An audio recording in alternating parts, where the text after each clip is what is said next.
सहनावतु सहनौ भुनक्तु सह वीर्यं करवावहै तेजस्विनावधीतमस्तु मा विद्विषावहै। ओम शांति शांति ततो जगन्मंगलमंगलात्मना विधाय रामायण कीर्तिमुत्तमा शशार पूर्वाचरितं रघुत्तमो राजर्षिवर्यैरभिसेवितं यथा। हरि ओम। आइए अपने श्री राम गीता के अगले पड़ाव में प्रवेश करते हैं। पिछले सत्र में हम लोग ये देख रहे थे कि भगवान श्री राम लक्ष्मण जी को ये बता रहे हैं कि लक्ष्मण, ये तो तुमने बहुत बार सुना है कि ज्ञान से ही मुक्ति होती है, और अभी भी हम यही बात स्पष्टता से असंदिग्ध होके यही बात हम तुमको पुनः बता रहे हैं। ये बहुत जरूरी चीज है इसका पूरा आशय समझने के लिए।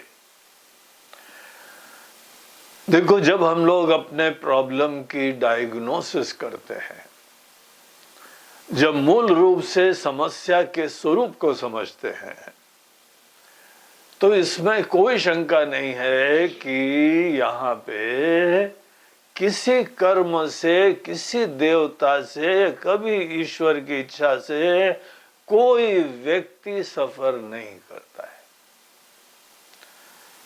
वेलकम टू वेदांत। ये वेदांत का सिद्धांत है कि अगर हमारे लाइफ में कोई भी घुटन है, पीड़ा है, समस्या है, डर है, असुरक्षा है, तलाश है, कुछ कमी है, ये सब चीजें केवल हमको अज्ञान वशात प्राप्त होती है। देखिए कितना प्रोफाउंड स्टेटमेंट है, कितना महत्वपूर्ण है। और इसका मतलब ये होता है कि आप अगर ज्ञान की प्राप्ति करेंगे तो ही अज्ञान दूर होएगा। और वो ज्ञान की प्राप्ति, क्या ज्ञान होता है और कैसे ज्ञान प्राप्त होता है, हम लोग इस विषय के ऊपर लक्ष्मण पहले थोड़ा सा चिंतन करेंगे। कई बार थोड़ा बहुत पढ़ लिया तो हमको लगता है हमको ज्ञान हो गया, थोड़ा बहुत भी पढ़ लिया, गंभीरता से कुछ अनुभव भी कर लिया, बड़ी सिंसियरिटी के साथ आपने अनेकानेक चीजों को देखा, चेतना शब्द का अर्थ देखा, सच्चिदानंद शब्द का अर्थ देखा, बुद्धि के अंदर आपने नाम रूप और अनेकों प्रकार के ये सत्ता स्फूर्ति प्रदाता, अस्ति भाति प्रियम, सबके अंदर जो व्याप्त है उसको भी आपने समझ लिया। क्या ज्ञान हो गया? नहीं, अभी सब ये इंफॉर्मेशन, परिचय चल रहा है। हमको बौद्धिक परिचय, कोई इंफॉर्मेटिव नॉलेज और डायरेक्ट नॉलेज, इन दोनों में बहुत अच्छी तरह से भेद देखना चाहिए। तो पहली चीज तो ये समझो, अगर अज्ञान ही समस्या है तो ज्ञान ही हमको प्राप्त करना है। अगर आप चारों तरफ जो भी प्रचलित है दुनिया में, इसी की देखा देखी में कहीं पे आप भजन कर रहे हो, कई बार जप कर रहे हो, कहीं अनुष्ठान कर रहे हो, कोई तपस्या कर रहे हो, कोई तीर्थ कर रहे हो, भजन कर रहे हो, पूजा कर रहे हो, ये सब बहुत अच्छी चीजें हैं। ये हम लोगों ने नहीं बताई हैं, ये शास्त्र ने बताई हुई हैं। और जो चीज भी शास्त्र ने बताई हुई है उसका आदर करना चाहिए। लेकिन यहां पे सब चीजें अगर शास्त्र ने बताई हैं तो ये थोड़ी सबको सदैव के लिए करते रहना चाहिए। हर प्रकार की साधना का एक समय होता है, एक प्रयोजन होता है और एक सीमा होती है। और this far and no further, यहां तक आपको एक पर्टिकुलर साधना ले जाएगी, उसके आगे उस साधना का सामर्थ्य नहीं आपको आगे ले जाना। जैसे कल हम एक दृष्टांत दे रहे थे ना कि ट्रेन आपको बहुत दूर तक ले जाती है, लेकिन ट्रेन ऑल द वे नहीं ले जाती है, गंतव्य तक नहीं ले जाती है। गंतव्य के निकट आपको पहुंचा देती है, फिर ट्रेन को छोड़ना पड़ता है। फिर ये नहीं कह सकते अरे देखो हमारी इतनी अच्छी सीट है और हम कैसे छोड़ें, इसना इतना साथ निभाया है इसने, अब ट्रेन को नहीं छोड़ सकते। ऐसा कभी नहीं कोई करता है। आप ट्रेन से आराम उतरते हो और दूसरी गाड़ी की व्यवस्था करते हो, फिर अपनी यात्रा आगे चलती है। कोई भी जो कर्म प्रधान साधन है या किसी भी प्रकार का साधन, इसका एग्जैक्ट रोल, इसका प्रयोजन, इसकी सीमा हर व्यक्ति को बहुत अच्छी तरह जाननी चाहिए। और जब कोई नहीं जानता है ना, उससे जब मिलो बोलो हाँ महाराज जी हम तो भजन करते रहते हैं, हम तो डेली पूजा करते हैं, हम तो तीर्थ भी करते हैं, हम जप भी करते हैं, हम भजन करते हैं, हम ध्यान करते हैं।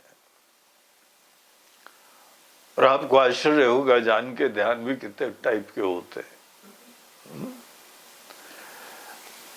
तो ये सब चीजें कोई व्यक्ति कुछ कर रहा है, कर्म हो रहा है, चेष्टा हो रही है।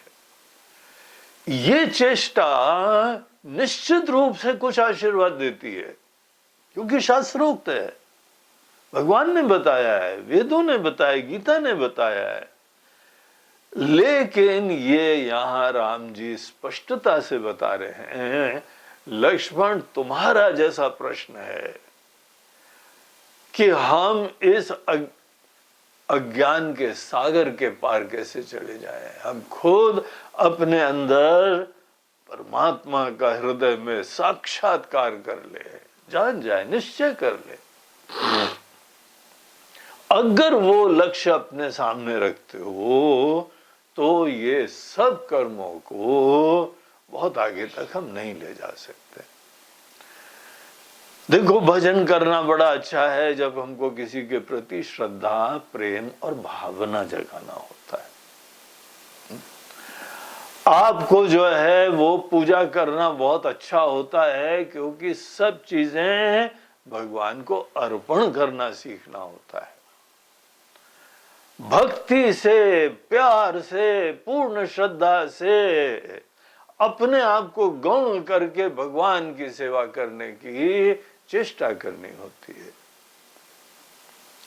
ध्यान करना है तो आपको जो है वह सूक्ष्मता चाहिए, एकाग्रता चाहिए। बगैर किसी विक्षेप के एक चीज के ऊपर आप तत्र एकतानता, पूर्ण रूप से एक चीज में अपना हम अटेंशन लगा सकें और फिर उसके उपरांत एक देश में अपने आप को फोकस कर सके। ये सब सामर्थ्य धीमे धीमे सीखने होते हैं। इसीलिए आदमी को जो है वो योग अभ्यास भी करना पड़ता है। कर्म योग का अभ्यास भी बहुत आवश्यक है क्योंकि जीवन के उतार चढ़ाव में पहली चीज है आपको कोई अपेक्षा नहीं रखनी है, समत्व रखना है। और जो कार्य करना है धन्यता से, सात्विकता से, ईश्वर के दूत बन के कोई ना कोई अभिव्यक्तियां करनी है, यथा बुद्धि, जैसी अकल है हमारी। जितनी अकल है बेस्ट यूज करके हम हर परिस्थिति में अभिव्यक्तियां करते रहे। बड़ी अच्छी बात है, ऐसी साधन में किसी को क्या इतराज है। लेकिन प्रॉब्लम कहां आता है कि अगर आप यही पूजा पाठ तपस्या बहुत अच्छी चीज होती है, आपके अंदर अनेकानेक पापों से मुक्त करने के लिए, आपके मन के अंदर संकल्प शक्ति को दृढ़ करने के लिए। आत्मबोध में शंकराचार्य जी बोलते हैं तपोभिक्षीण पापा नाम। तपस्या के द्वारा देखो इस आदमी के पाप खत्म हो गए।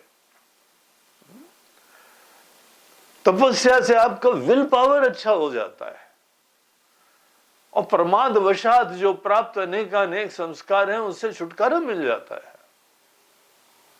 देखिए, हम भिन्न भिन्न अनेकों साधनाओं के बारे में देख रहे हैं, सबका रोल है, महत्व है, लेकिन किसी भी प्रकार की साधना का रोल अज्ञान की निवृत्ति नहीं होता है, ये राम जी बता रहे हैं। इसीलिए हर चीज में किसी साधना को मत खींच के ले जाना। जैसे हर बीमारी के लिए अलग दवाई होती है, आप बहुत पुराने समय से दवाई ले रहे हैं तो ये दवाई कोई रामबाण दवा थोड़ी हर काम के लिए चल जाएगी। तो इसीलिए यहां पर कभी भी मार्गदर्शन किसी जानकार से, श्रोत्रिय ब्रह्मनिष्ठ से, ऐसे सदगुरु से ही कोई गाइडेंस प्राप्त करना चाहिए। अभी हाल में कनाडा से सज्जन आए, उन्होंने ये हमको सीधे बोला, गुरुजी आज तक हमने किसी से गाइडेंस नहीं लिया है, जो भी पढ़ा है इधर उधर सुना है अब अपने हिसाब से करते रहे। बेचारे बड़े उलझ जाते हैं ऐसे लोग, दिशा विहीन हो जाते। मेहनत करते हैं, इतना बढ़िया हवन करता है वो बंदा, घर घर जाके उसको इनवाइट करा जाता है, लोग बुलाते हैं या हमारे घर में भी आके कर लो। निष्ठा है, श्रद्धा है, लगन है, लेकिन गोल गोल घूम रहा है। ये उनके ही वचन थे कि स्वामी जी हम गोल गोल घूम रहे हैं, हमको पता नहीं कहां पे जाना है, क्या करना है। तो कोई भी साधना नहीं करो, प्रॉपर गाइडेंस लो और किसी से भी मत लो। शास्त्र के अच्छे ज्ञाता होने चाहिए, उनसे ही लेना चाहिए। और केवल ज्ञाता नहीं, केवल विद्वान नहीं, उनका जीवन आपको दिख जाएगा कि सरल है, सिंपल है, संतुष्टि वाला है, जो बोलते हैं उसको मीन करते हैं। ऐसे लोगों से ही मार्गदर्शन लेना चाहिए। और ये सब ऋषि मुनि लोग, ये हमारे शास्त्र, ऐसे हमारे सद्गुरु, वो एक स्पष्ट एक सिद्धांत बोलते हैं कि अज्ञान अगर समस्या है तो ज्ञान ही समाधान है। आप भी ब्रह्म हैं और हर चीज के अंदर ब्रह्म है। आपको दिख रहा है क्या? हर चीज दिव्य है। तो हम लोग को आज ये नहीं दिख रहा है, इसी को अज्ञान बोलते हैं। बोलते हैं कोई बात नहीं, हमारे अंदर अज्ञान है, इस अज्ञान का भी समाधान है। अज्ञान ज्ञान से दूर हो जाता है तो लक्ष्मण तुमको ज्ञान की ही प्राप्ति के लिए पूर्ण श्रद्धा रखनी चाहिए। पहले ये सिद्धांत स्पष्ट कर लो। ये सिद्धांत का स्पष्टता अत्यंत आवश्यक है, क्योंकि तभी हम अपनी एनर्जी को कहां लगाना है, कैसे लगाना है, ये सब चीजें स्पष्ट होती है। ज्ञान और विज्ञान एक क्रम होता है। पहले सब सिद्धांतों को स्पष्टता से समझना होता है और उसके उपरांत उनको जीवन में ऐसे अप्लाई करें कि हमको खुद विज्ञान की प्राप्ति हो जाए। विज्ञान की जब प्राप्ति होती है तो आपको दिखता है कि आप खुद ब्रह्म है, जीव है ही नहीं। विज्ञान की प्राप्ति होती है तो हर जगह सिया राम में सब जगह जानी। हर चीज वही, ईशावास्यमिदं सर्वम। तो इस तरीके से ज्ञान का इतना बड़ा आशीर्वाद होता है, जो चीज जन्म जन्मांतरों से पकड़ में नहीं आ रही है, वो राइट ज्ञान के स्वरूप से पकड़ में आ जाएगी। इसीलिए हम वो ज्ञान के स्वरूप की चर्चा करें, इससे पहले ज्ञान की महिमा की चर्चा होनी चाहिए। तो देखिए, हम लोगों ने पिछले श्लोक में देखा था कि ना ज्ञान हानिर्न च राग संशयो, कर्म से अज्ञान की हानि होती नहीं है। अब कर्म से क्या होता है, कुछ परिवर्तन हो जाता है। आपके पास कुछ नहीं था, वो ले आए।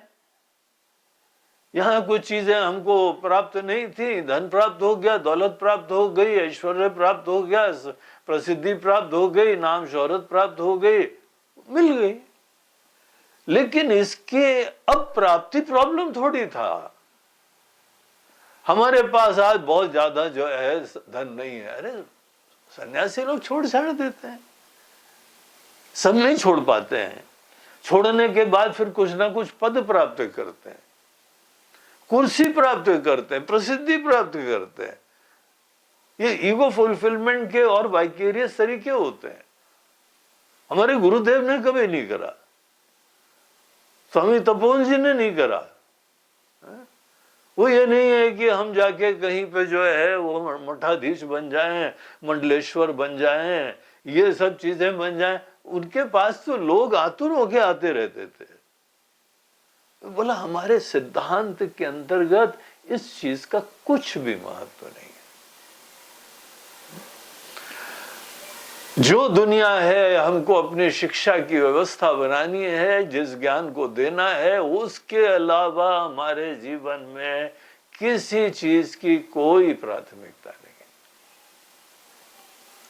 केवल शुद्ध चिंतन, ज्ञान की प्राप्ति। बहुत सारे विक्षेप होते हैं। यहां पे इस सिद्धांत को समझना परम आवश्यक होता है कि हम अगर कोई भी काम करेंगे, सत्काम करेंगे, पुण्य कर्म करेंगे, सेवा का काम करेंगे, देश का कल्याण करेंगे, धर्म की संस्थापना करेंगे, हमारा सनातन धर्म है उसकी स्थापना करेंगे, बोलते हैं जरूर करना भैया, लेकिन सनातन धर्म क्या कह रहा है समझ तो जाओ। सनातन धर्म ये कह रहा है, हमारे वेदांत शास्त्र ये कह रहे हैं कि कर्म से कभी मुक्ति नहीं मिलती है। तुम यही पॉज बटन दबाओ, जरा देखो ये चीज घटित हो रही कि नहीं हो रही है। तुम दुनिया नहीं चला रहे हो, एक ईश्वर है। तुम्हारे आने से पहले भी भगवान चला रहे थे, हमारे राम जी ही चला रहे थे। राम जी हमारे इतिहास के पुरुष नहीं है, हम राम जी इस समय वर्तमान में दुनिया के संचालक हैं। चल रही है ना दुनिया। अगर दुनिया चल रही है तो दुनिया के नियंता विराजमान है। अगर दुनिया बनी हुई है तो यहां ब्रह्मा जी विराजमान है। ईश्वर ही यहां चीजों की उत्पत्ति करते हैं, स्थिति करते हैं, नाश करते हैं। ईश्वर के अस्तित्व में विश्वास नहीं है क्या तुमको? और इतना प्रिय होता है उनको धर्म कि धर्म संस्थापनार्थाय संभवामि युगे युगे। हम और आप सब लोग निमित्त हैं भैया, कर रहे भगवान। हमको दुनिया में लाए ईश्वर, प्रेरणा वो दे रहे हैं, और हम तो छोटा सा काम करते हैं। धर्म की स्थापना इतना विशाल काम है। किसी को एक काम के लिए निमित्त बनाया, किसी को दूसरे काम के लिए निमित्त बनाया। ये सब हमारा बोझा नहीं है। इन किसी भी चीज को महत्व नहीं देना चाहिए। कर्म को पूर्ण रूप से छोड़ना आना चाहिए। क्या बोलते हैं कर्मों को छोड़ना? और ये छोड़ने के पीछे ये सिद्धांत हमको स्पष्ट होना चाहिए। कौन सा? ना ज्ञान हानिर्न च राग संशयो। देखो निकटता से, हम कितनी भी मेहनत करते जाएं, सेवा करते जाएं, कार्य करते जाएं, धर्म के लिए करें, देश के लिए करें, दुनिया के लिए कुछ भी करो यार, इससे अज्ञान का नाश कभी नहीं होगा। न तुम्हारा होगा, न तुम्हारे प्रिय लोगों का होगा, भक्तों का होगा, शिष्यों का होगा, किसी का भी नहीं होगा। ये सिद्धांत है। और ये भी चीज समझो कि कर्म से कभी भी राग का क्षय भी नहीं होता है, वासनाओं की समाप्ति नहीं होती है, बल्कि कर्म हमारी वासनाओं से प्रेरित होता है, राग से प्रेरित होता है, द्वेष से प्रेरित होता है, कोई हमको अच्छा लगता है, कुछ नहीं अच्छा लगता है, ये हेतु है कर्म का। जो आपके कर्म के हेतु हैं वो आपकी चेष्टाओं से समाप्त होंगे क्या? आप सोच रहे हो कि ये मन में बड़ी कामना आई, कामना की पूर्ति कर डालो तो ये भूत उतर जाएगा। जितने संसारी लोग हैं ना, इसी गणित से प्रेरित होते हैं और जीवन खत्म हो जाता है बुढ़ापे में भी जाके, वहां पर भी कोई कामनाएं वो खत्म नहीं होती है।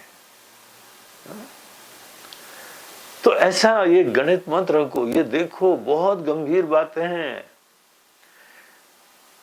किसी कामना की पूर्ति से, कोई जो है चेष्टाओं से, किसी कर्म से कभी हमारे अंदर वासनाओं का क्षय नहीं होगा, राग द्वेष की समाप्ति नहीं होगी। तो कर लो कर्म। और ये कर्म की सच्चाई है। और ये तो हम लोगों का सौभाग्य है कि हमारे शास्त्र ये बातें बता रहे हैं। और ध्यान रखो, हम ये नहीं कह रहे कर्म मत करना, हमने पहले शुरुआत ही करी है कि कर्म जरूर करना चाहिए, उसका एक रोल होता है। और कर्म का रोल मन में सात्विकता का आविर्भाव होता है, प्रधानता होती है, सेवा वृत्ति होती है, ईश्वर के प्रति आस्था होती है। ये सब चीजें जो हैं शुरुआत में हम लोगों को वही भगवान बता रहे हैं जो यहाँ बता रहे हैं आगे चल के कि कर्म की सीमा का भी ध्यान रखो। भवे ततः कर्म स दोषम उद्भवेत। और बल्कि और नए नए वासनाएं, प्रेरणाएं चालू हो जाती है। और उसके उपरांत संसरण जो है ना वो कभी नहीं खत्म होगा, अपरिहार्य हो जाता है। इसीलिए बुद्धिमान लोग कर्म को किनारे करते हैं, मन ही मन संन्यस्त होते हैं। मन के अंदर पूर्ण रूप से संन्यस्त होना, कोई भी प्रकार की जो है वित्तेषणा, पुत्रेषणा, लोकेषणा, बिल्कुल पास मत भटकने दो अपने। ये वासनाएं तुमको काम करवाती हैं, फिर हम लोग उसके बढ़िया बढ़िया नाम दे देते हैं। बस बचे रहो ये माया के चक्कर से। किसी भी प्रकार से तुम्हारे अंदर कर्म से फ्रीडम होनी चाहिए। अगर कोई व्यक्ति कर्म संकल्प पूर्वक करता है, करना अगर संकल्प से हो रहा है तो छोड़ना भी आपके संकल्प हो जाएगा। लेकिन देखा देखी में, केवल झोंके में, केवल राग से प्रेरित होके, इन चीजों से प्रेरित होके अगर कोई कर्म करता है तो छोड़ना उसके बस की बात नहीं होती है। इसीलिए कर्म में सजगता से जीना बहुत आवश्यक होता है। कर्म में सदैव संकल्प पूर्वक काम करो। ऐसे पूजा में करते हैं ना, इस शुभ समय, शुभ मुहूर्त में हम फलाना फलाना काम करने जा रहे हैं, और फिर काम करा। हर कर्म के पहले ये सोचो, ये ऐसे सुंदर समय, ईश्वर की असीम कृपा बरस रही है, हम फलाना सेवा का कार्य करने के लिए जा रहे हैं, संकल्प करने के बाद ही कर्म करना चाहिए। लेकिन इसका पता क्या फायदा होगा? संकल्प नहीं करोगे तो कर्म नहीं करोगे। संकल्प पूर्वक कर्म करने से आदमी की स्वतंत्रता बनी रहती है, वो ड्राइवर सीट में रहता है, खुद ही ड्राइव करो। इसीलिए एक्सीलेटर भी जब दबाना है दबाओ और ब्रेक भी दबाना है तो दबाओ। इस प्रकार से कर्म के क्षेत्र में स्वतंत्रता रखो, और यहां वो टाइम आ गया है जब आपको कर्म से टोटली फ्री होके बैठना चाहिए। और ये बहुत इंटरेस्टिंग चीज है, बड़ा महत्वपूर्ण सिद्धांत है। आप जो है वह इस चीज का अभ्यास करो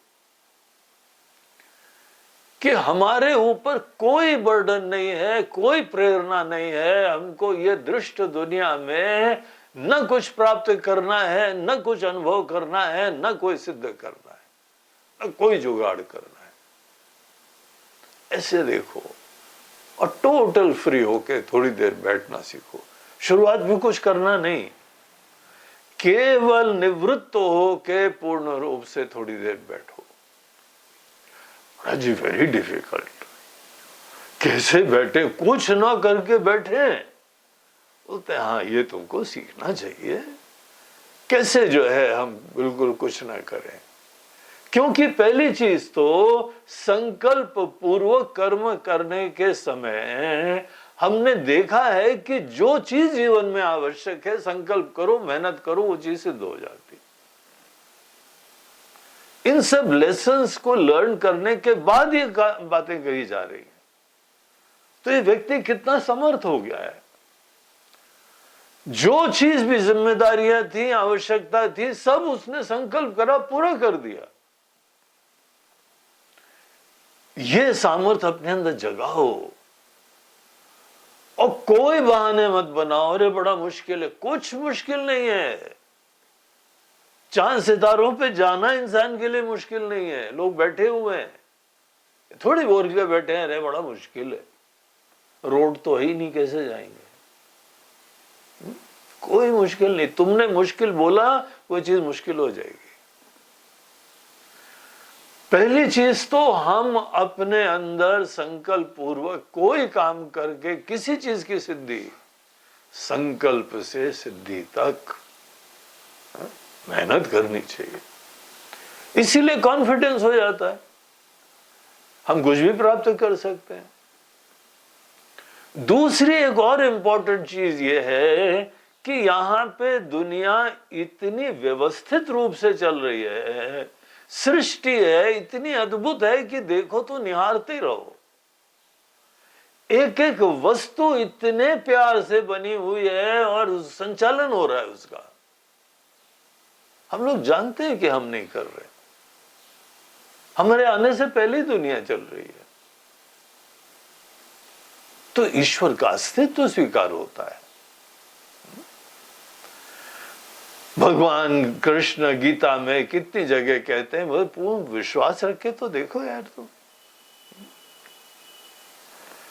हम ऐसे अनन्य भक्तों के जीवन का संचालन हम करते हैं, तुमको सब प्राप्त हो जाएगा। आवश्यकता जो जो है तुमको प्राप्त हो जाएगी सहज रूप से। तब कहा जाता है कि ईश्वर ने दिया है ये। अगर आप ही गणित लगाते रहोगे तो भगवान ने क्या दिया है? आप ही अपने अंदर राग रखे रहोगे, वासनाओं से प्रेरित रहोगे, तो कहां भगवान का हस्तक्षेप हुआ है? पूरी दुनिया ईश्वर चला रहे हैं, बना रहे हैं, चला रहे हैं, और समय आने पे ले जा रहे हैं। उन्हीं की दुनिया है। जितने हद तक आप इस बात को भी स्वीकार करेंगे, आपके अंदर बर्डन खत्म हो जाएगा। और तीसरी चीज और है, जो कुछ भी यहां पर है सब नश्वर है, परिवर्तनशील है कि नहीं है? काहे के लिए चेष्टा करें? हमको जो यहां जीवन में प्राप्त करना है वो दुनिया रूपी बाजार में मिलता ही नहीं है, क्योंकि दुनिया रूपी बाजार में ये मिलता नहीं है, इसीलिए हम इन चीजों का संकल्प किनारे करके बैठ सकते हैं। और ये अपने आप में बहुत सुंदर अनुभव होता है कि आप अपने अंदर ये सब संस्कार कि ये करना ये करना ये करना, इससे मुक्त होके देखो। किसी को बोलो कि ध्यान करो तो सीधे प्रतिक्रिया होती है, महाराज जी बहुत मुश्किल है। मुश्किल है क्योंकि हमने अभ्यास नहीं करा है। आप जिस चीज का अभ्यास नहीं करें वो कितना मुश्किल होता है। साइकिल वाइकिल चला लेते हो ना, दो पतले से पहिए के ऊपर इतना मोटा आदमी बैठा हुआ है, उसका बैलेंसिंग एक्ट तो देखो। अनेकों लोग साइकिल चलाते नहीं, बोलते देखो यार 3 पहिए होते तो हम बैठ जाते, लेकिन आराम से दंदनाता हुआ चलाता, हाथ छोड़ के चलाता है। बैलेंस हमको सीखना होता है। कोई भी काम है, कलाकारी है, म्यूजिक है, राग है, सुर है, सब सीखने होते हैं। बगैर सीखने से क्या होता है? अभ्यास आप करो, डेली जो है थोड़ी देर पूर्ण रूप से निश्चिंत होकर दुनिया की दृष्टा बन के बैठो। और ये बहुत आवश्यक है कि दृष्टा बनना, दृष्टापना नहीं छोड़ना है।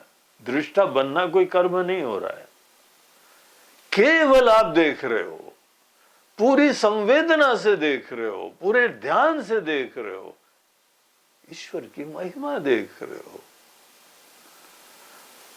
बगैर किसी इंटरवेंशन के आप किसी चीज को देखना सीखिए। अनइन्वॉल्व्ड विटनेस की तरीके से देखना सीखिए।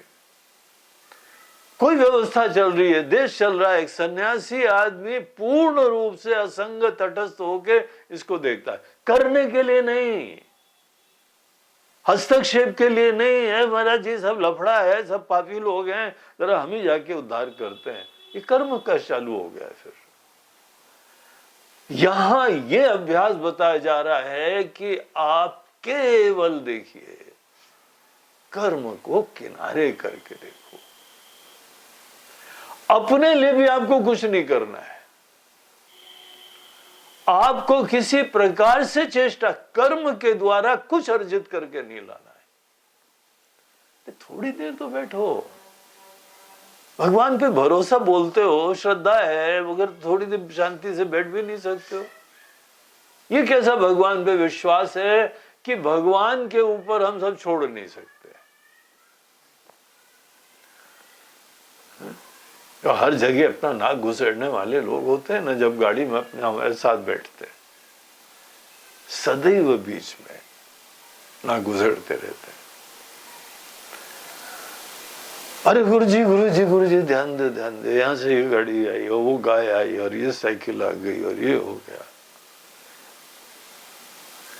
कभी तुम सोचते हो कि हम पूर्ण रूप से असंग होके बैठे हैं,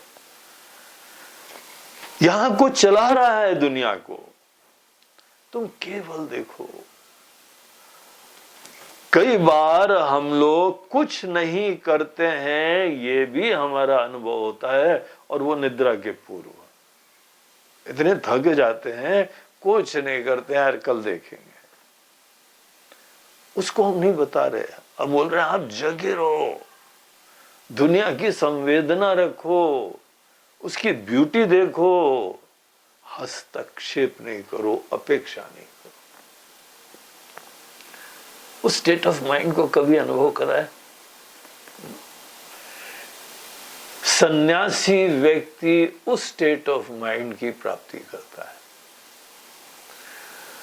जहां पे हम केवल एक चिन्मयी सत्ता है, एक प्रकाशक है, दृष्टा है, और हमारे मन के अंदर कोई गणित नहीं आती है, कोई अपेक्षा नहीं आती है, ऐसे बड़े कम लोग होंगे,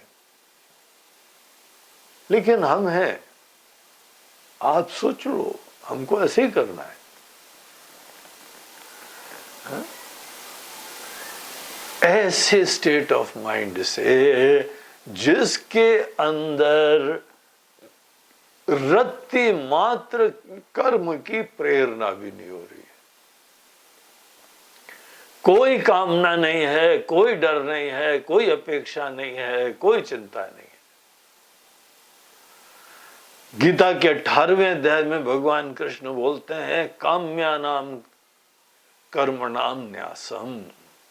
कोई कामना नहीं हो, तुम ऐसे शांत होके बैठ सकते हो क्या?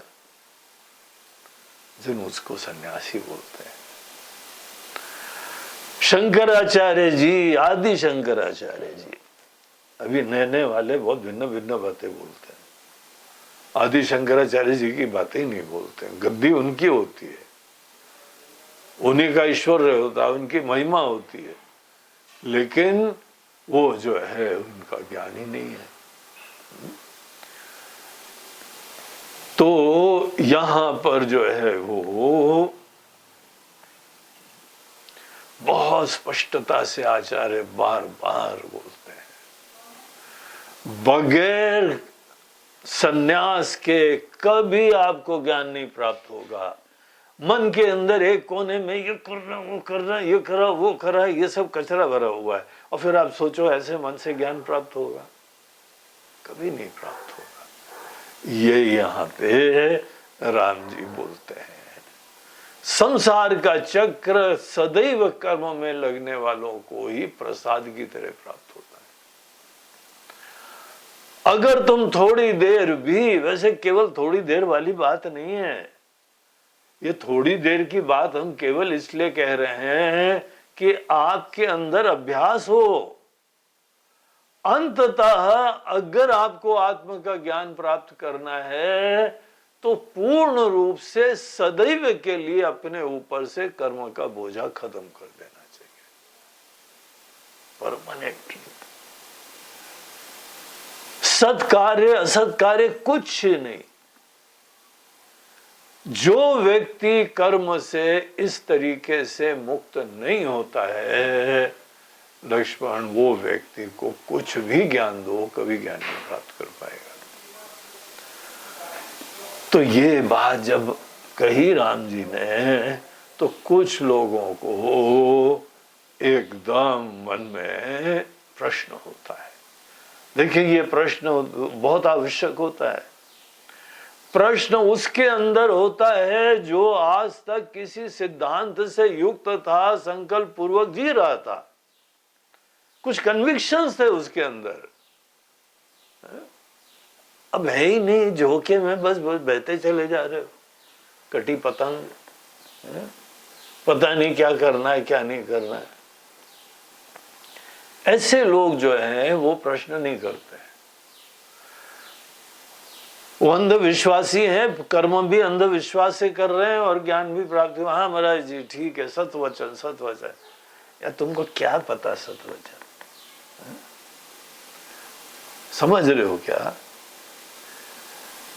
हम कर्म कर रहे थे, बहुत ही संकल्प पूर्वक कर रहे थे, सोच से प्रेरित होकर कर रहे थे।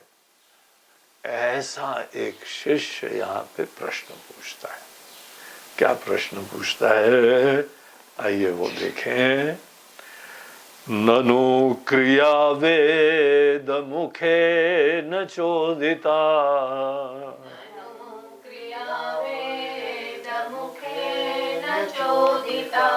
तथैव विद्या पुरुषार्थ साधनम,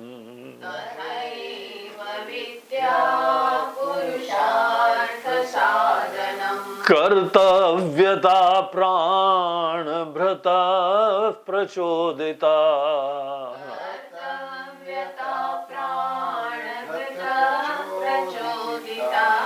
विद्या सहायात्वमुपैति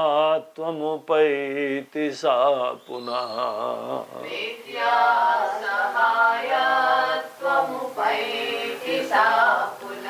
कर्मा कृतौ दोषमपि श्रुतिर्जगौ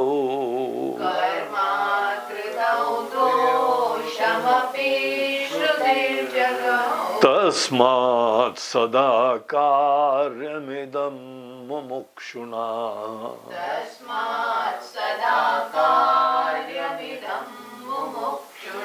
ननु स्वतंत्रा ध्रुवकार्यकारिणी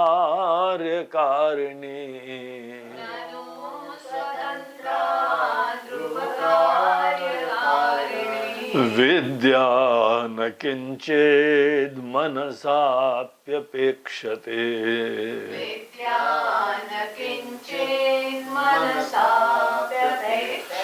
न सत्यकार्योऽपि यद्वदध्वरः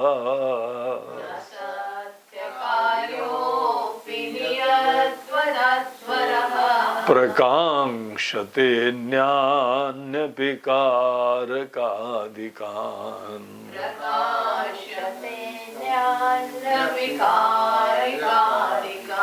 तथैव विद्या विदिता प्रकाशितैः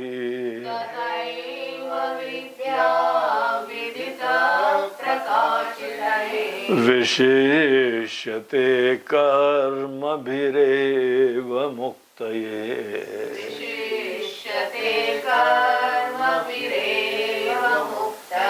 इन 3 श्लोकों में प्रश्न को प्रस्तुत करा गया है।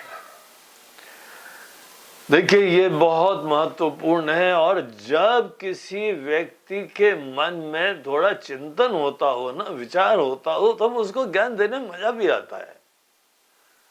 ये अंधविश्वासी लोग, हाँ सभी सत्वचन सत्वचन, क्या उनको बताएं, कुछ समझ ही नहीं रहे है? ये कुछ लोग दुनिया में बहुत ही विचार पूर्वक आज तक जीते आए थे, कुछ कन्विक्शन थे, सिद्धांत थे उनके। और यहां पे ये एक प्रश्न आ रहा है, महाराज जी आप जो कह रहे हैं कि ज्ञान की प्राप्ति के लिए हमको कर्म पूर्ण रूप से छोड़ देना चाहिए, और आपने जैसे सुझाव दिया कि हमको थोड़ी देर तो अभ्यास करना, धीमे धीमे चालू करना चाहिए, और यही अपना माइंड सेट बना लेना चाहिए, कोई कर्म हमको नहीं करना है। और हमको पता है कोई भी लक्ष्य जीवन में रखने के समय कितना पैशन, कितना उत्साह, कितनी लगन, कैसी निष्ठा चाहिए होती है, तब जाके हम लोग कर्म कर पाते हैं। जो लोग कर्म के क्षेत्र में कुछ भी ऊंचाइयां प्राप्त कर रहे हैं, निश्चित रूप से आप उनके माइंड सेट को देख सकते हैं, उनको बताने की जरूरत नहीं है। कोई खिलाड़ी अगर हमारे देश के लिए कोई स्वर्ण पदक जीत रहा है, कोई चांदी, कोई कांस्य ला रहा है, कितना संकल्प पूर्वक मेहनत करते हैं उस पद पे जाने के लिए। कोई अमीर बन गया, ऐसे थोड़ी बैठे बैठे अमीर बन जाते, तुम क्या नहीं बन पाए यार। संकल्प पूर्वक कर्म करना हमको आना चाहिए। तो कोई लोग जीवन में प्रेरित रहे हैं, सिद्धांत उनके अंदर विराजमान है, और सिद्धांत ये है कि आदमी को कर्म और ज्ञान दोनों करने चाहिए। जो प्रश्न कर रहा है उसके मन में ये प्रश्न है, महाराज जी आप ये जो बात कह रहे हैं ना कि पूर्ण रूप से कर्म छोड़ दो, कर्म के दोष भी होते हैं, कर्म से जो है कामना भी नहीं खत्म होती है, कर्म से अज्ञान भी नहीं खत्म होता है, कर्म को तो अब आपने अछूता बना दिया है। ये अछूत कर्म को पूर्ण रूप से किनारे करना सीखो। तुम्हारा मन जो है वह पूरा सम्मोहित हो गया है, कुछ ना कुछ कर्म करने की आतुरता से प्रेरित हो गया है। जब तक ये भूत नहीं उतरेगा ना, तब तक ज्ञान की प्राप्ति नहीं हो पाती है। तुम्हारी ऊर्जा ही ज्ञान में नहीं लग पाती है। मन का एक कोना कर्म में लगा हुआ, एक कोना ज्ञान में लगा हुआ है। ऐसे जो मन होते हैं वो लोग न कर्म ठीक से कर पाते हैं, न ज्ञान की प्राप्ति कर पाते हैं। अब शंकराचार्य जी भी कह रहे हैं, हमारे वेद भी कह रहे हैं, यहां राम जी कह रहे हैं, भगवान कृष्ण कह रहे हैं। गीता के 3 अध्याय में भगवान कृष्ण ने बताया, लोकेस्मिन् द्विविधा निष्ठा पुरा प्रोक्ता मया नघ। इस दुनिया में 2 प्रकार की निष्ठाएं हैं, 2 चीज के प्रति कर्तव्यता बुद्धि होती है। एक शुरुआत में कर्म से अनेकानेक सिद्धियां करनी होती हैं, संकल्प पूर्वक कर्म करके अपने अंदर कुछ गुण उत्पन्न होते हैं, और उसके उपरांत दूसरी होती है जहां पे सब कर्म किनारे करके ज्ञान की प्राप्ति होती है। सब लोग ये बात कह रहे हैं, तो राम जी कोई ऐसी विचित्र बात नहीं कह रहे हैं, ये शास्त्र का सिद्धांत है। सब चेष्टाएं, सब हमारी कर्तृ प्रधान चेष्टाएं, सब किनारे करने का सामर्थ्य रखो, तब तुम स्वतंत्र व्यक्ति हो, तो तुम संन्यास्त हो गए हो। तो इस तरीके से इस व्यक्ति के मन में प्रश्न है। बोलते महाराज जी, कर्म कोई अपनी मन मर्जी से कर रहे हैं क्या? ननु क्रिया वेद मुखे न चोदिता। कर्म जो है, जो जो हम कर रहे हैं, सब शास्त्रों ने बताया है। वेद मुखे न, हमारे भगवान के वचन है वेद, और वेदों में हमको कर्म करने की प्रेरणा दी जा रही है। तो हम अपने आप तो नहीं कर रहे हैं। हाँ, ये भी हम मानते हैं कि तथैव विद्या पुरुषार्थ साधनम। हम महाराज जी ज्ञान का भी बहुत आदर करते हैं, लेकिन कर्म का भी करते हैं। क्यों? क्योंकि दोनों जो है वह वेदों ने बताई। इतने सारे कर्म बताए हुए हैं, इतने सारे यज्ञ बताए हुए हैं, इतने सारे हवन आदि बताए हुए हैं, इतनी जिम्मेदारियां बताई हुई हैं। ये सब भिन्न भिन्न प्रकार के कर्म शास्त्र ने बताए। तो दोनों चीजें शास्त्र ने बताई हुई है। कर्तव्यता प्राण भृतः प्रचोदिता, और जो प्राणधारी, जो प्राणी लोग हैं, प्राण भृता, जो प्राण को धारण कर रहे हुए इस समय, ऐसे सब लोगों को प्रेरित करा गया है, प्रचोदिता, इंस्पायर करा जाता है कि तुमको ये काम जरूर करना चाहिए। मनुष्य जीवन प्राप्त हुआ है, तुमको ऐसा काम करना चाहिए, इस प्रकार से कार्य करना चाहिए। ये कर्तव्यता भी शास्त्रीय हमारे अंदर चाबी भर रहे हैं। तो हमको क्या समझना चाहिए? विद्या सहायत्वमुपैति सा पुनः। कर्म जो है वो विद्या का सहायक होता है महाराज। अगर दोनों चीजें वेदों नहीं बताई हुई है, तो हमको उचित व्याख्या लेनी चाहिए, उचित शिक्षा प्राप्त करनी चाहिए कि दोनों का हमारी वेद माता दोनों का महत्व दिखा रही है। तो शिक्षा क्या हुई? शिक्षा ये हुई कि विद्या सहायत्वम, ये ज्ञान के लिए सहायक है। आप घर भी बनाओ, अपने जो है व्यवस्था भी बनाओ, रसोई भी बनाओ, दाल रोटी का जुगाड़ भी करो, पैसे भी कमाई करो, और उसके उपरांत घर में बैठ के पूजा भी करो, अध्ययन भी करो। हो गया ना दोनों का कॉम्प्लीमेंट्री। दोनों एक दूसरे के लिए सहायक हो रहे हैं, दोनों पूरक बन रहे हैं एक दूसरे के। अरे जी, ये सिद्धांत हमको अपील करता है। और देखो, अगर हम कर्म करते हैं तो क्या होता है? स्वतंत्र रहते हैं, स्वावलंबी रहते हैं, समर्थ होते हैं। इसीलिए अगर हम यहाँ पे भिक्षा मांगने भी जाते हैं ना किसी के वहां, तो लेक्चर सुनने पड़ते हैं महाराज जी। हट्टे कट्टे हो, भीख मांग रहे हो, हाँ? ऐसी बातें सुनने को मिलती है। महाराज जी अगर हम थोड़ी बहुत सेवा कर लें, पैसे कमा लें, उसके बाद हम ज्ञान भी प्राप्त कर लेंगे। हाँ? सेल्फ रिलायंट होके ज्ञान की प्राप्ति करेंगे। अरे जी कितना प्रैक्टिकल काम है, और साथ साथ दुनिया की कुछ सेवा भी हो जाएगी इसी चक्कर में। तो ये पॉइंट हमको अपील कर रहा है कि ज्ञान और कर्म का समुच्चय होना चाहिए, a very intelligent mix of कर्म एंड ज्ञान। तो आप ऐसी बात बोलिए, आपने तो अभी पिछले श्लोक में हमको ये बताया कि जैसे कर्म तो अछूत है, शूद्र बना दिया आपने कर्म को, पूरा अछूत बना दिया है। और ये ऊपर से अलग प्रेरणा दी कि डेली थोड़ी देर बैठना और सब कर्मों को छोड़ने का अभ्यास करो। राज जी हमको लगता है कि आप दुनिया के लिए खतरनाक आदमी, हमारे लिए तो खतरनाक है ही है, लेकिन अगर हम दुनिया में चारों तरफ निकल के बोलेंगे कि देखो भगवान ये काम कह रहे हैं, तो क्या होगा दुनिया में?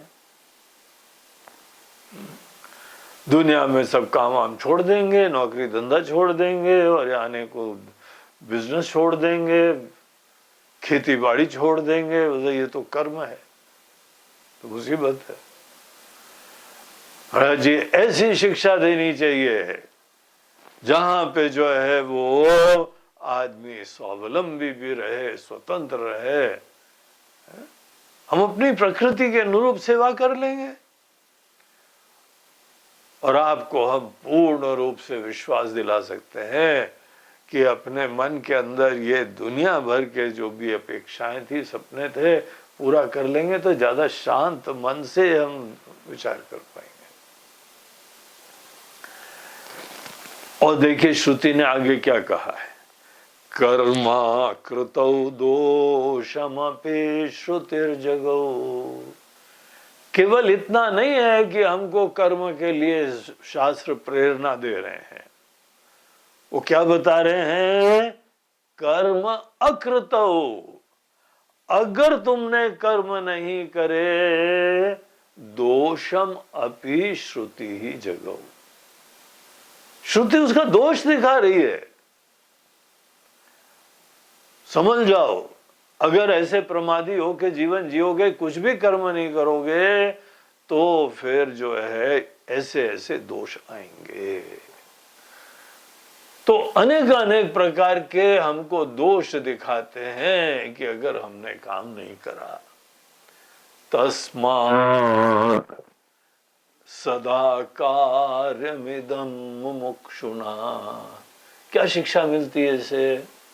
महाराज जी हमारे जीवन का ये अवलंबन रहा है, यही प्रेरणा के स्रोत रहे हैं। ये सिद्धांत हमको बहुत अच्छा लग रहा है। सदैव एक मुमुक्षु भले क्यों ना हो, मुमुक्षु वो होता है जिसके जीवन में अब प्राथमिकताएं केवल मुक्ति की प्राप्ति रह गई है, बाकी सब खेल हो गया है। कोई हमने लाभ ले लिया, कोई हानि ले ली, कुछ हो गया, अनेकों हानि के उपरांत भी हमारी कोई हानि नहीं होती। हमको बात समझ में आ गई, केवल मुक्ति प्राप्त करनी है, ऐसे लोगों को बोलते हैं मुमुक्षु। किसी मुमुक्षु के द्वारा देयरफॉर वेदों के ये ऐसे दोनों सिद्धांत बताने के कारण समन्वयात्मक दृष्टि उसके अंदर होनी चाहिए। तस्मात् सदा कार्यमिदं मुमुक्षुना। और अगर आप यहां पे हमको ये तर्क दीजिए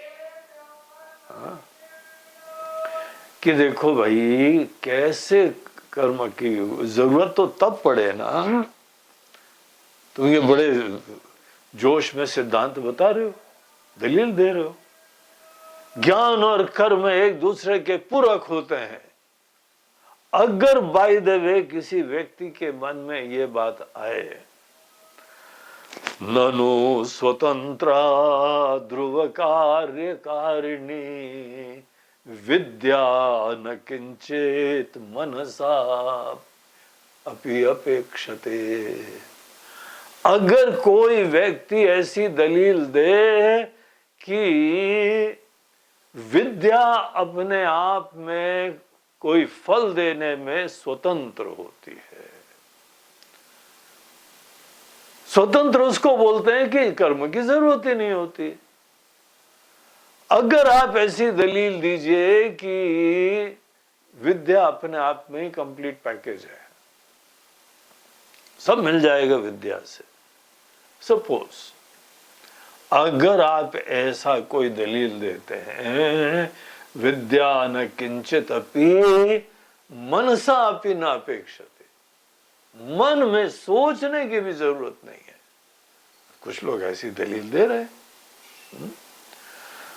तो बोलते हैं कि नहीं, ये बात सही नहीं है।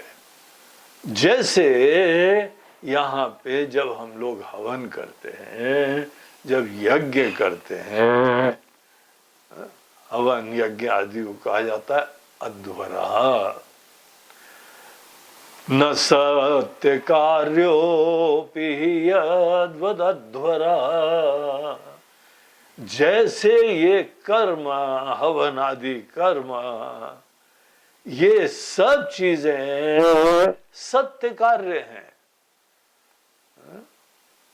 सत्यम,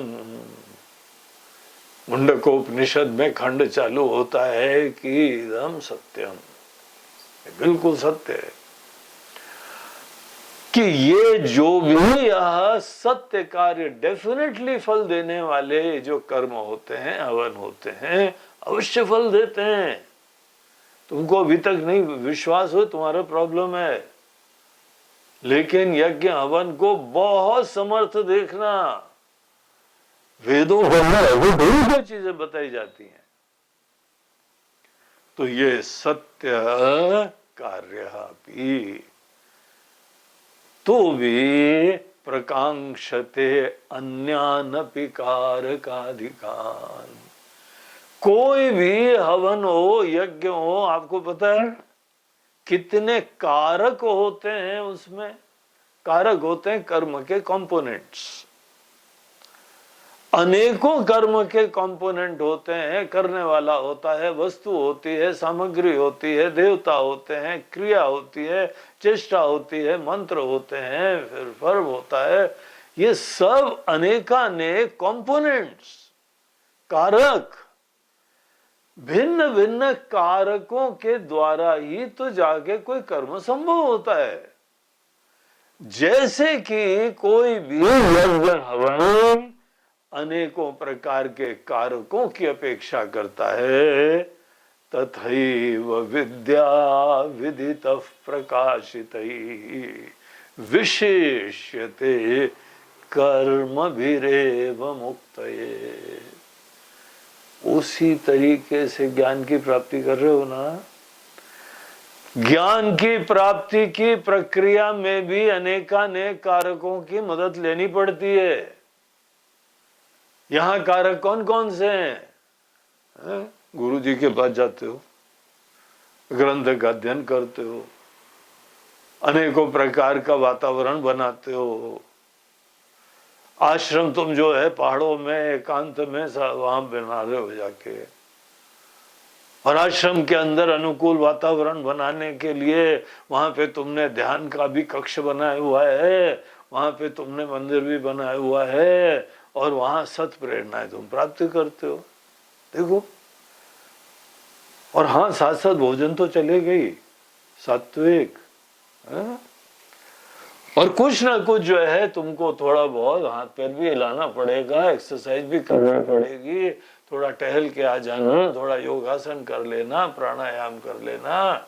ये सब चीजें करने के उपरांत कुछ समय फिर पूरा एकाग्रता से, लगन से, निष्ठा से तुमको फिर ज्ञान की प्राप्ति हो जाएगी।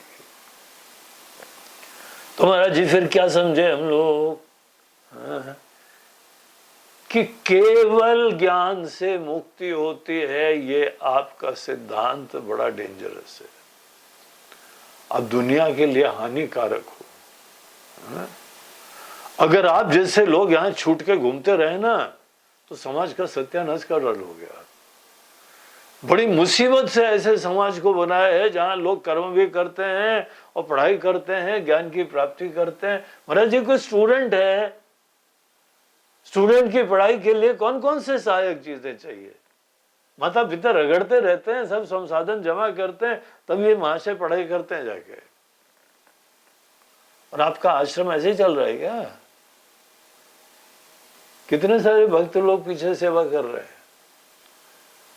आपने भी जो है आश्रम परिवार योजना चालू करी है ना। हे सब भक्त लोग, तुम आश्रम परिवार के सब सदस्य हो। कोरोना में सब बंद हो गया और तुम लोगों ने जो है इतनी सेवा करी, तब हम लोग यहाँ भोजन पानी करते रहे। अब भोजन पानी नहीं करते तो फिर कौन सा ज्ञान प्राप्त करते? पेट में चूहे को रखकर समस्या होती है। जी ऐसे थोड़ी भूल जाना चाहिए। कितने कारक हैं, कितने सहायक चीजें हैं, तब जाके आदमी फिर ज्ञान के लिए अपने आप को अप्लाई करता है। तो हमारा ये सिद्धांत है महाराज। तो यहाँ पे जब कोई ऐसा प्रश्न करता है, देखिए यहाँ पे कोई प्रश्न कर रहा है ये बात नहीं है। आप दिल में जाग के देखो तो हमारे आपके प्रश्न है ये। आ रहा है कि नहीं प्रश्न? आज तक क्यों नहीं कर्म का क्षेत्र छोड़ा है तुमने? अभी तक क्यों नहीं सन्यासी टोटली बन चुके हो? और कई लोग सन्यासी बन के भी नहीं सन्यासी बन रहे हैं, ऊपर से सन्यासी बन के अंदर गणित लगा रहे हैं। प्रभु को सिद्ध ही नहीं हो रहा है, कुछ प्राप्ति नहीं हो रहा है। अरे यार, प्राप्त तुमने वहां पे अग्नि देवता के सामने खड़े होके हवन करा था, भूल गए? महाराज जी सब कर्म छोड़ते हैं ऐसे। और रोना किस चीज के लिए? महाराज जी सिद्ध ही नहीं हो रहा है। ना ये घर गृहस्थी वाले लोग कुछ सब कर्म छोड़ रहे हैं, दुनिया कर्म की छोड़ नहीं रहे हैं, धन दौलत से मुक्ति नहीं प्राप्त कर रहे हैं, और अनेकों लोग आश्रम में आने के बाद भी नहीं छोड़ रहे। ये सच्चाई है कि हमारे साथ के स्वामी जी लोग हैं, नेतागिरी कर रहे हैं, भिन्न भिन्न जगह पहुंच जाते हैं। वो एक स्वामी जी आए, बहुत बिजी मिस्टर बिजी भी थे। वो तो शांति से कभी बैठ ही नहीं पाते। उनकी ज्ञान में गहराई नहीं होती है। जिसका मन विक्षिप्त रहता है ना, उसके ज्ञान में गहराई नहीं हो पाती है। वो जहां आके हमारे पास बैठे, जी वो प्राइम मिनिस्टर के पास जो है ना, पूरा वो सब लोग एक मंडली जा रही है, और फिर प्रेसिडेंट के पास, वो प्रेसिडेंट प्राइम मिनिस्टर से कम बात ही नहीं कर रहे थे। हमने पूछा, कुछ नहीं करते हो? तुम्हारे गुरु लोग, तुम्हारे आचार्य लोग घूम रहे हो। हाँ, उससे प्रसिद्धि होती है, तुम्हारा नाम भी अखबार में आ जाता है, किसी कार्यक्रम में तुमको बुलाया भी जाता है। अयोध्या में राम मंदिर बना, ऐसे स्वामी लोगों को जरूर बुलाया जाएगा, क्योंकि स्वामियों के नेता हैं। ऐसे चक्कर में पड़े हुए हैं, पूर्ण रूप से सब छोड़ ही नहीं पा रहे हैं। महाराज जी ना यहाँ पे लोग छोड़ पा रहे हैं, ना सन्यासी छोड़ पा रहे हैं। हम तो सोचते हैं ये बुद्धिमान है ज्यादा, ये ज्ञान और कर्म का समुच्चय कर रहे हैं लोग। महाराज जी आपका क्या विचार है? आपका क्या ख्याल है? क्या ख्याल है जनाब का, महाराज का, कि ये कर्म और ज्ञान का समुच्चय, इसका बैलेंस्ड अप्रोच ज्यादा इंटेलिजेंट प्रोपोजिशन है कि नहीं है? तो हमारा तो प्लान ये है कि सवेरे सवेरे ध्यान कर लेते हैं, पूजा कर लेते हैं, उसके बाद कमर कस के काम करने निकलते हैं और शाम को काम कर करा के आते हैं, फिर भगवान को अर्पण करते हैं, फिर शांति से बैठते हैं, पूजा वूजा सब लोग घर वाले आरती भी करते हैं और सब लोग बैठ के प्रसाद खाते हैं। और जी बड़ा अच्छा जीवन चल रहा है। हम तो ये चाहते हैं कि ये पूरी दुनिया इसी प्रकार से करे। सही है ना महाराज? बोलो बोलो, है ना? बोलो बोलो। अब है ना शब्द देखिए, उसमें बड़ा इंटरेस्टिंग होता है कि ना, है ना, है कि ना। तो राम जी मुस्कुराते हैं, बोलते हैं ना।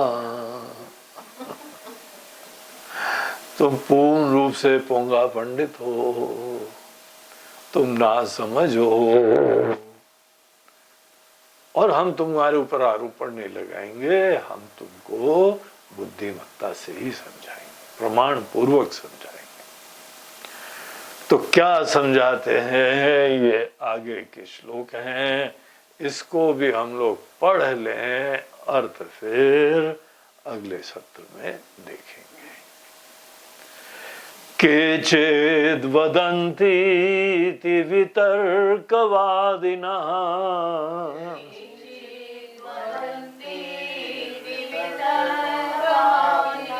तदप्यसदृष्टविरोधकारणः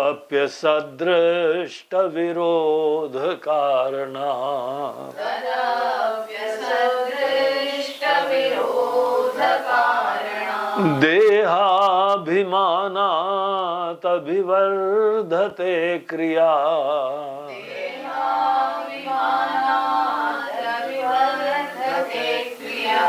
विद्यागताहंकृतिता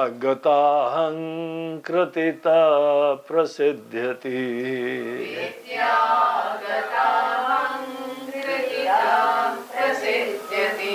तो भगवान श्री राम अनेकों तर्क देंगे, प्रमाण देंगे, और ये विचार पूर्वक आपको निश्चय करना है, हमारे दबाव में मत करना।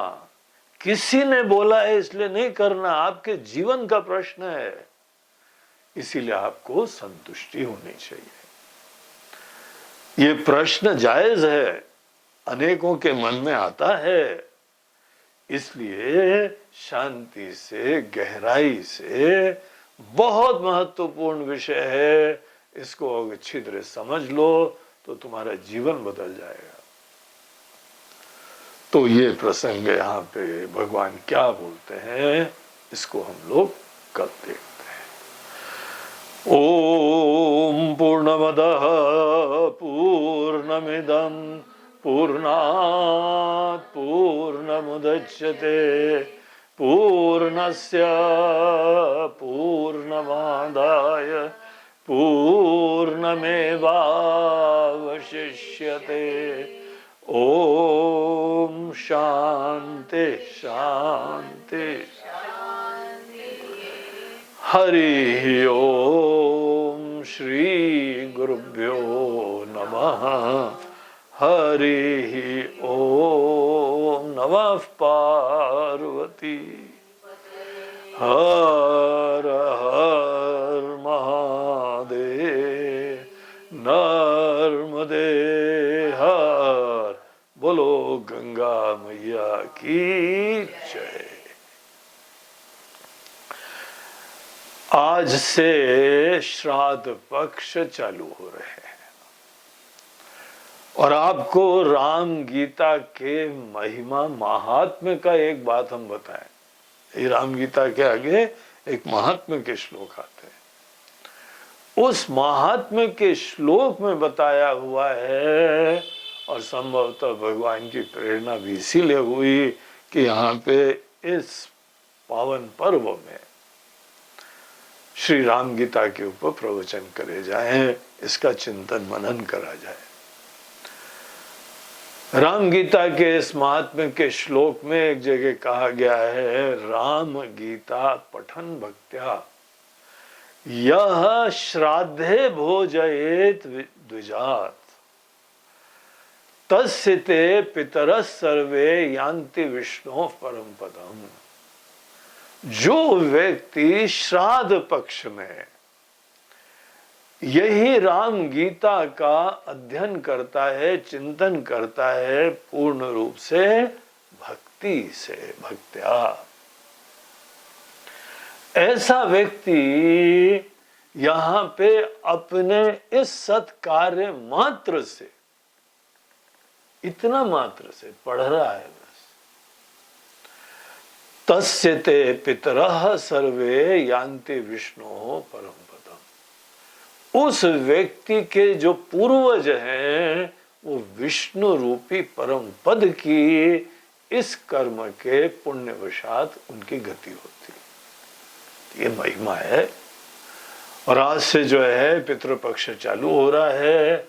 आपके भी जो पितृ लोग हैं उन लोगों का जिस भी तिथि में यहां से प्रयाण होता है, साल में एक बार ये 15 दिन अपने पूर्वजों का आदर से स्मरण करते हुए कोई सत्कार्य करने चाहिए। आज जो है पहले दिन हमारे बंबई ट्रस्ट के मुख्य जो ट्रस्टी हैं श्री अविनाश दत्ता जी। अविनाश दत्ता जी हमारे ट्रस्ट के संस्थापक सदस्य हैं। पहले दिन से उनके घर में ट्रस्ट का निर्माण भी हुआ था और सब कार्य के पीछे वो सदैव रहे हैं। और इतने कार्य हुए हम लोगों के मुंबई में, सबके पीछे वो पूरी सेवा अच्छी तरह करते रहे हैं। उनके पिता श्री स्वर्गीय श्री नरेंद्र चंद्र दत्ता, नरेंद्र चंद्र दत्ता जी वो जब जीवित थे तो उनके घर में हमको उनसे मिलने का सौभाग्य मिला था। वो राजस्थान के इंस्पेक्टर जनरल पुलिस थे। वो बहुत सीनियर जो है ऑफिसर थे। पूरी राजस्थान की पुलिस फौज उन्हीं के अधीन थी। तो वो बड़े धर्मनिष्ठ, बड़े स्वाभिमानी, अपनी परंपराओं के प्रति आज भी अविनाश जी से जब पूछो आपका लीनिएज कहां से, इतने उत्साह से खुशी से बताते हैं हम लोग फलाने ऋषियों की संतान है और धर्म के कार्य के लिए सदैव रत रहते हैं।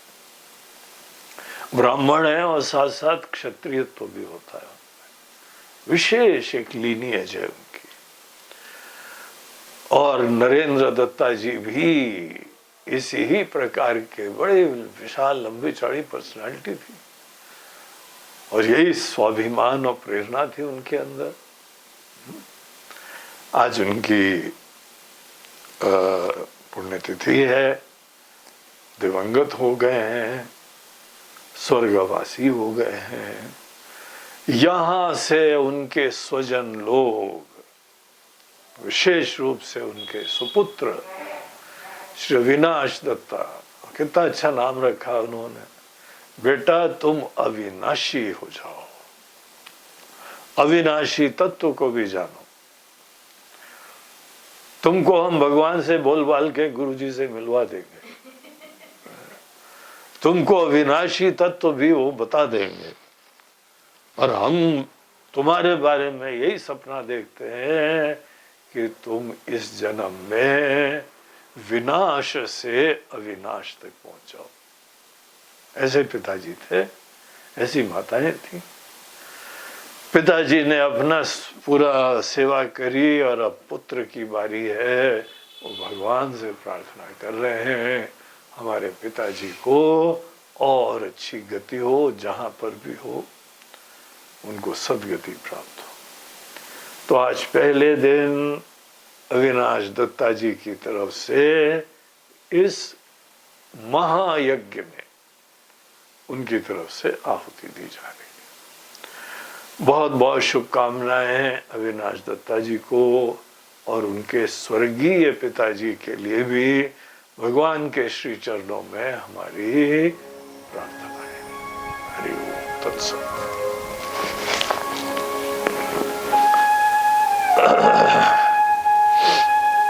नमः पार्वती पते।